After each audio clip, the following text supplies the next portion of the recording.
বাস্তব একটি ঘটনা, সময় থাকলে শুনে যাবেন। গ্রামের একটা গরিব ছেলে একটা গরিব মেয়েকে বিয়ে করলো। বিয়ের পরে ছেলেটি মেয়েটিকে জিজ্ঞাসা করলো, আচ্ছা তোমার জীবনে কি কোনো স্বপ্ন আছে?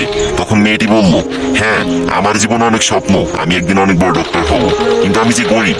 তখন ছেলেটি হেসে বলল, আরে এই ব্যাপার, আমি আছি না। তারপর ছেলেটি মেয়েটিকে নিয়ে শহরে চলে গেল। সে প্রতিদিন রিক্সা চালাতো এবং বাসায় এসে নিজেই রান্না বান্না করতো।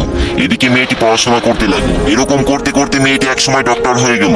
ছেলেটি এই খবর শুনে খুশিতে আত্মহারা হয়ে গেল এবং সে সেই ছেঁড়া কাপড় পরেই মেয়েটির সাথে দেখা করতে চলে গেল। মেয়েটি যখন তার বন্ধু বান্ধব নিয়ে কলেজ থেকে বের হচ্ছিল, তখন ছেলেটি সবার সামনে গিয়ে মেয়েটিকে বলল, জানো আজকে না আমি অনেক খুশি, আজকে তুমি ডাক্তার হতে পেরেছো। তখন মেয়েটির বান্ধবীরা জিজ্ঞাসা করলো, এই এ কে রে?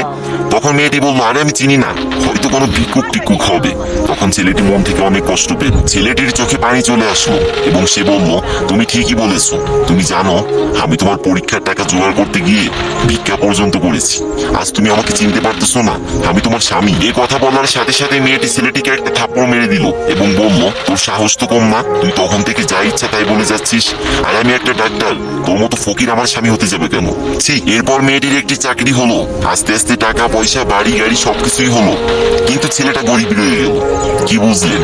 ওই যে গ্রাম বাংলা একটা কথা আছে না, ভালো মানুষের দাম নাই, উপকারীরে বাগে খায়।